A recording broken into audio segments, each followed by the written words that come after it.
نہیں کیا. اچھا، اب اس کے بے تحاشا شدید نقصانات بھی. دیکھیے، خاص ایک ڈسٹینس محرم اور نامحرم کے درمیان اسلام نے رکھا ہے، اور ان کے درمیان جو توازن ہے اور جو حد فاصل وہ پردہ ہے. ان میں سے اگر کوئی شخص بھی ذرا سا بھی آگے بڑھے گا تو آپ دیکھ رہے ہیں کہ اس میں فوراً اس کا بیلنس آؤٹ ہو جائے گا اور دونوں نیچے گریں گے. تو اسلام نے یہ سمجھیں کہ جس کے اوپر یہ تختہ رکھا ہوا ہے، یہ پردے اور حجاب، یہ فقہی قوانین ہیں، یہ جو خاص ڈسٹینس ان کے درمیان رکھا ہے، اگر اس ڈسٹینس کو ذرا سا بھی کوئی کراس کرنے کی کوشش کرے گا اور ایک شخص بھی اس میں آگے بڑھے گا تو اس کا نتیجہ دونوں کی ہلاکت کی صورت میں ہوگا. تو یہ سب چیزیں ایسی ہیں کہ اس سے بے پناہ نقصانات. نوجوانوں کو دیکھ لیں، ان کی پڑھائیاں تباہ و برباد ہو جاتی ہیں، ان کی زندگیاں مختل ہو کے رہ جاتی ہیں. جبھی وہ غالب بھی کہتے تھے کہ عشق نے غالب نکمہ کر دیا، ورنہ ہم بھی آدمی تھے کام کے وغیرہ، جو کہ آپ سنتی ہیں. تو بہرحال ایک مومن کی شان کے خلاف ہے کہ وہ اس طرح سے ان عشق مجازی وغیرہ کے چکروں کے اندر اپنے وقت کو ضائع کرے. دیکھیے، اسلام میں ایک حکم ہے جس کو کہا جاتا ہے منافی و مروت کام. اسلام منافی و مروت کاموں سے پرہیز کی ہدایت کرتا ہے. اس کو پورا ایک الگ سے 2.5-3 گھنٹے کا لیکچر جو ہے وہ ہونا چاہیے کہ منافی و مروت کام کون کون سے ہوتے ہیں. یعنی وہ کام نہ حرام ہوتے ہیں، نہ وہ کام مکروہ ہوتے ہیں. البتہ وہ کام ایک مومن کی شان کے خلاف ضرور ہوتے ہیں. جیسے مثال عام طور پہ دی جاتی ہے کہ عالم دین ہے، امامہ ابا قوا پہن کے جا رہا ہے اور کہیں ٹھیلے پہ سے چھولے خرید کے اور اکڑو بیٹھ کے کہیں کھا رہا ہو تو حرام تو نہیں، مکروہ بھی نہیں ہے کسی جگہ لکھا ہوا، لیکن لوگ ہنسیں گے، لوگ کہیں گے تو ان کی شان کے خلاف ہے، انہیں ایسا کام نہیں کرنا چاہیے. مثلا مجھے کسی جگہ آپ دیکھیں گے میں ٹھیلے پہ کھڑے ہو کے کہیں گولا گنڈا مثلا خرید کے کھا رہا ہوں تو آپ کو جو ہے تھوڑا سا کہ ہمیں پڑھانے آتے ہیں یہ بڑے ٹھیک ہے، کوئی آپ ان سے پوچھیں گے حرام ہے کیا، مکروہ ہے؟ نہیں، حرام مکروہ نہیں ہے، لیکن ان کی شان نہیں تھی کہ کسی جگہ پڑھاتے ہوں دینی کوئی چیزیں تو یہ اس طرح سے کھڑے ہو کر کھائیں. جب بھی کہا جاتا ہے کہ دیکھیے جو عرفی گناہ ہیں یہ شرعی گناہ سے زیادہ خطرناک سمجھے جاتے ہیں. مثلا آپ دیکھتی ہیں عام لوگوں کے اندر بھی کہ مثلا اگر کوئی لڑکا گانے سن رہا ہو گھر میں، کوئی برا نہیں مانتا، ٹھیک ہے گانے سن رہا ہے، لیکن وہی لڑکا اگر سگریٹ پیتا نظر آئے باپ جو ہے پکڑ کے مارتا ہے اس کو. دیکھا ایک لحاظ سے دیکھا جائے، اب اس کی فقہی بحث میں نہیں جا رہا، عموماً عام طور پر مراجع آپ دیکھتے ہیں کہ بہت سے مجتہدین بھی جو ہے وہ اگر سگریٹ پیتے ہیں وہ ایک الگ اس پہ ایک فقہی مسائل ہیں. تو ایک لحاظ سے عام ماحول اور معاشرے میں اس کو کوئی حرام بھی نہیں سمجھا جاتا، نہ مکروہ سمجھا جاتا ہے، لیکن اس کے باوجود بھی سگریٹ پینے پہ پٹائی ہوگی. گانا جو صریحاً حرام ہے اس پہ کسی پہ جو بھی نہیں رنگتی، کیونکہ یہ عرفاً اتنا زیادہ چیز مثلا اس انداز سے رائج ہو گئی. کوئی لڑکی مثلا بے پردہ گھومے کچھ بھی نہیں ہوتا، ماں کچھ اس کو نہیں کہتی، لیکن وہی بیٹی اگر چپل سمیت مثلا صوفے کے اوپر چڑھ کے کھڑی ہو جائے فوراً ماں اس کو مارنے کے لیے آ جاتی. تو دیکھیے بہت ساری ایسی چیزیں. تو مومن کو بھی یہی ہوتا ہے کہ اس کے لیے حکم ہے کہ جو اس کی جو شایان شان کام نہ ہو، جو منافی و مروت سمجھے جائیں، ان کو اس کام کو نہیں کرنا چاہیے. تو نامحرموں کے جو عاشق ہوتے ہیں، دیکھیے ہمیشہ یہ اپنے ساتھ ایک بدنامی ضرور لے کر آتا ہے.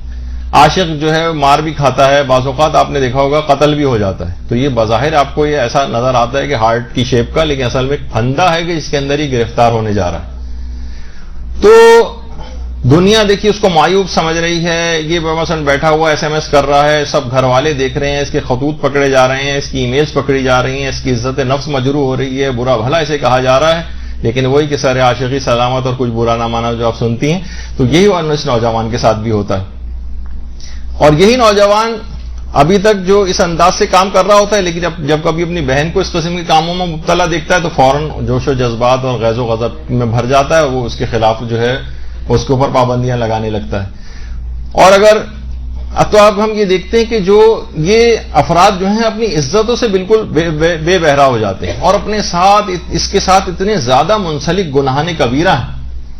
یعنی اگر آپ دیکھیں کہ اتنا سخت یہ خود غرض قسم کا شخص بن جاتا ہے کہ اپنے ماں باپ کو بے انتہا تکلیفیں پہنچاتا ہے. لڑکوں کا آپ دیکھیں کیسی بد کلامیاں اس سلسلے میں کرتے ہیں والدین سے، لڑکیاں کیسی کیسی زبانیں اس کے اندر چلاتی ہیں.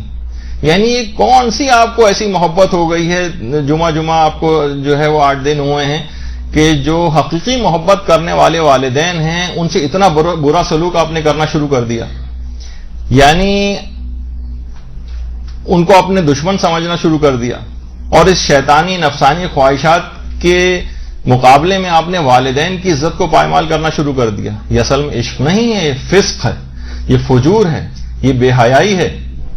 یہ گناہ ہے، یہ ایک عذاب ہے کہ جس کے اندر آپ اس وقت مبتلا ہیں. یعنی جو شخص بھی اس کے اندر مبتلا وہ سمجھ جائے کہ اب شیطان اس سے کیا کیا گناہ کبیرہ نہیں کروائے گا. اور یہ بھی دیکھا جاتا ہے کہ عام طور پر یہ شخص جو ہوتا ہے یہ سخت قسم کا خودغرض اور انفرادیت پسند بن جاتا ہے، چاہے وہ لڑکا ہو چاہے کوئی لڑکی ہو. سخت قسم کا انفرادیت پسند، یہ صرف اور صرف بس اپنے اندر مگن ہو جاتا ہے. اسے اجتماعی کاموں سے یہ آپ کو گریز کرتا ہوا نظر آئے گا، کسی دینی مقصد کے اندر جو ہے آپ کو کہیں کوئی کام کرتا ہوا نظر نہیں آئے گا. اسے بس اپنے مقصد کا حصول چاہیے، بس چاہے کتنے ہی خاندان تباہ و برباد ہو جائیں، والدین کتنے ہی ناراض ہو جائیں، باپ کی کتنی طبیعت خراب ہو جائے.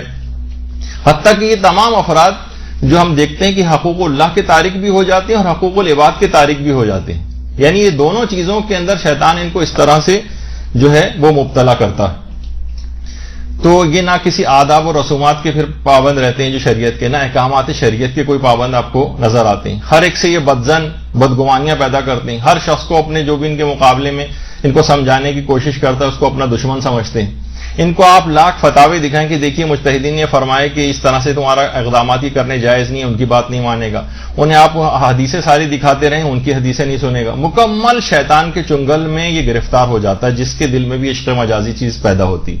والدین کا نافرمان یہ نہیں ہوتا، والدین اس کو سمجھا رہے ہوتے ہیں کہ دیکھو بیٹا پڑھائی کر لو، وہ نہیں سن رہا ہوتا. دیکھو فون پہ اتنی دیر بات مت کرو، ان کی بات نہیں سن رہا ہوتا. رات کو جلد سونے کی تاکید کرتے ہیں، نہیں سنتا نہ یہ سنتی.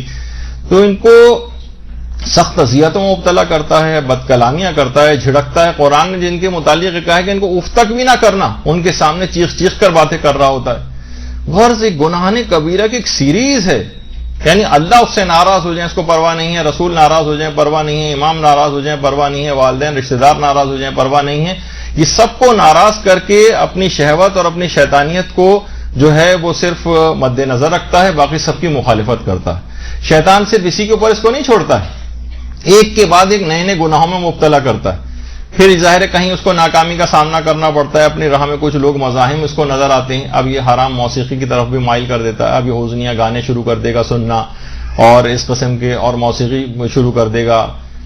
اسی کے اندر اگر اس کو آزادی مل جائے، تھوڑی سی اپورچونیٹیز اس کے پاس اس انداز کی آ جائیں تو مثلا نامحرم کو ہاتھ بھی لگائے گا، بڑے بڑے اس کے بعد گناہوں کے اندر مبتلا ہوگا، حتیٰ کہ زناکاری کی حد تک بھی جو معاملہ چلا جاتا ہے، جو کہ آج کل یہ جو کتنی زیادہ اموات ہو رہی ہیں اس کا سبب یہی روایات کے اندر بتایا گیا ہے. اس کے بعد ناجائز اولادیں، پھر ان کا قتل. یعنی کہاں تک یہ سلسلہ جاتا ہے، جس کو جتنے مواقع ملتے جاتے ہیں شیطان اس میں مبتلا کرتا جاتا ہے. قتل کی حد تک نوبت آ جاتی. خاندانی عزتوں کے جو جنازے جو ہے وہ غیرتوں کے جنازے نکل جاتے ہیں. تو اچھا یہ سب جو اس انداز سے اگر یہ اپنا مقصد حاصل بھی کر لیں اور بعض اوقات اس کے اتنے زیادہ گناہوں کو انجام دینے کے بعد یہ شادی بھی کر لیں آپس میں، تب بھی ہم دیکھتے ہیں کہ آئندہ آنے والی زندگی میں رشتہ داروں کی نگاہ میں ان کی کوئی عزت نہیں ہوتی. ٹھیک ہے خاموش ہو جائیں گے رشتہ دار، لیکن اس کے بعد بھی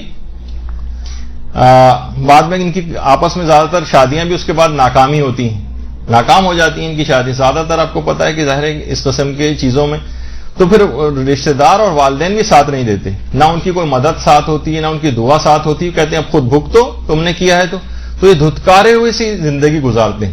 اور صرف یہیں تک معاملہ رکتا نہیں، بلکہ ان کے جو عشق مجازی ہے اس کے برے اثرات نسلوں پر بھی محیط ہو جاتے ہیں.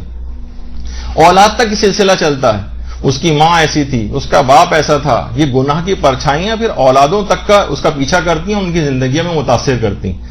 یہ جو لڑکی جو آج اس طرح سے مشہور ہو جاتی ہے عشق و عاشقی کے چکر میں، اور پھر اس کے بعد اس کی اپنی بہنوں کی شادیاں مشکل ہو جاتی ہیں. حتیٰ کہ اس کے نتیجے میں لوگ کتنے ایسے ہیں جو غیر مذاہب میں شادیاں کر لیتے ہیں. بہت سے لوگ کافروں سے، ہندوؤں کے ساتھ لڑکیاں مثلا شادیاں کر لیں، اس کے بعد سوچی کہ کیسی ان کی زندگی. یا مثلا مسلمانوں میں بھی جو دیگر مسالک ہیں اس کے چکر میں آ کر وہاں شادیاں کر لیں، ان کے بعد کی اولادیں کنفیوز رہتی ہیں. جو محب اہل بیت بننے والے تھے وہ کسی دوسرے راہوں پہ نکل جاتے ہیں. کہ غرض ایسے ہزاروں مفاسد ہیں اور ایسے نقصانات ہیں کہ جو نسلوں پر محیط ہو جاتے ہیں. تو کتنی ہی صفات بد اس عشق مجازی کی وجہ سے نوجوان لڑکے اور لڑکیوں کے اندر پیدا ہوتی ہے. کتنے اثرات ہیں کہ اتنی گناہ کبیرہ کا مجموعہ لیے ہوئے ہے اپنے اندر کہ اس کے اندر کوئی خیر نہیں، جبھی اسلام نے اس کو حرام قرار دیا، جیسے کہ ابھی آگے چل کے آپ کی خدمت میں